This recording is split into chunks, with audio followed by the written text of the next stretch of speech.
Hello बच्चों, let's read the question. The question says that the IUPAC name of lowest molecular mass tertiary amine is.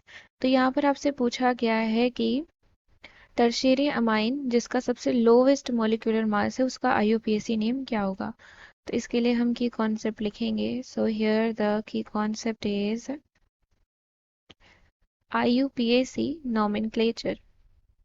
IUPAC nomenclature. तो इसके कुछ rules होते हैं. सबसे पहले हम क्या करते हैं कि जो कार्बन की सबसे लंबी चेन होती है उसको हम फाइंड आउट करते हैं और नेमिंग करते हैं. That is find and name the longest continuous carbon chain. ठीक है.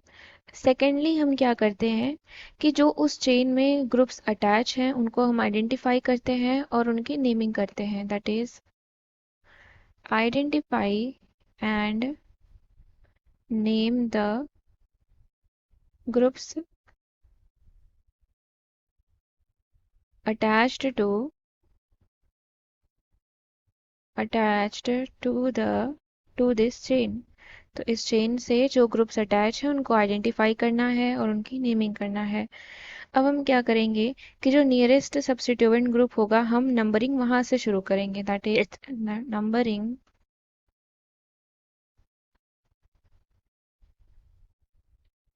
Starting from the nearest substituent group.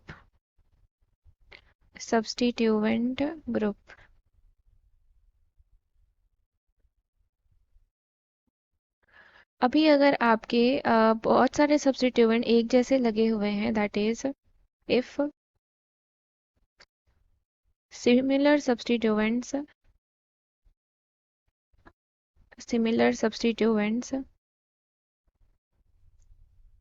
are attached,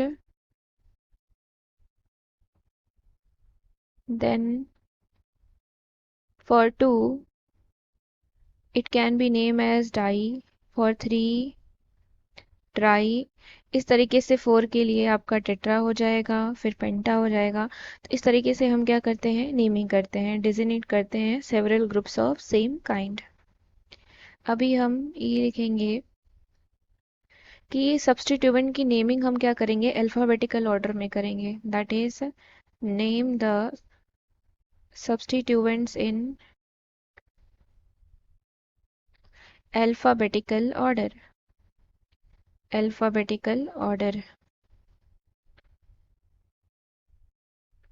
अगर हम कोई ग्रुप है उसको हम प्रिंसिपल फंक्शनल ग्रुप मान रहे हैं तो बाकियों को सब्स्टिट्यूएंट मानेंगे. That is if one group is considered as principal functional group,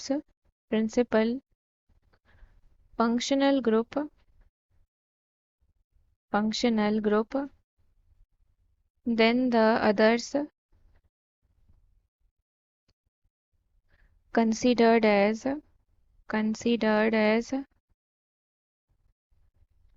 substituents.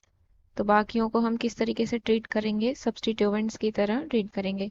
अभी यहाँ पर बोला है कि टर्शियरी अमाइन की बात की है. सो टर्शियरी अमाइन हमारा किस तरीके से होता है, tertiary amine we can write it like an R1 R2 और R3. ये R1 R2 R3 यहाँ पे क्या है, दैट इज R आपका क्या है, कोई भी एल्किल ग्रुप हो सकता है. तो अगर हम एल्किल ग्रुप की बात करें तो वहां पर मेथिल ग्रुप भी आता है, एथिल आता है, प्रोपिल ग्रुप भी आता है. सो मेथिल, प्रोपिल, मेथिल, एथिल, इस तरीके से ग्रुप आपके आते हैं. तो जितने ज़्यादा हमारा कार्बन बढ़ता जाएगा हमें पता है उतनी ही ज़्यादा मॉलिक्यूलर मास बढ़ती जाएगी. तो हमें क्या चाहिए, लोवेस्ट मास का चाहिए. इसका मतलब हम मेथिल ग्रुप को कंसिडर करेंगे. सो हियर द टर्शियरी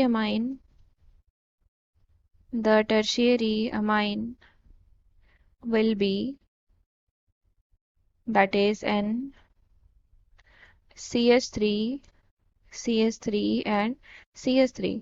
अभी अगर हमें इसकी नेमिंग करनी होगी तो हम किस तरीके से करेंगे. दैट इज यहाँ पर नाइट्रोजन से आपके 3 मेथिल ग्रुप अटैच्ड हैं। तो यानी कि यहाँ हम देख रहे हैं कि एक ही सब्स्टिट्यूएंट अटैच है, लेकिन काफ़ी बार अटैच है, 3 बार आया है। तो यानी कि यहाँ पर हम इसका इस्तेमाल करेंगे, that is for 2 di and for 3 tri. और अटैच क्या है आपका, मेथिल ग्रुप अटैच है। तो हम नाम इसका किस तरीके से लिखेंगे, that is N N di methyl, di methyl. और ये क्या है, मिथेनामाइन, मिथेनामाइन। तो ये आपका क्या है, IUPAC नॉमेनक्लेचर है for the lowest mass tertiary amine. So I hope you understood it well. Thank you and best of luck.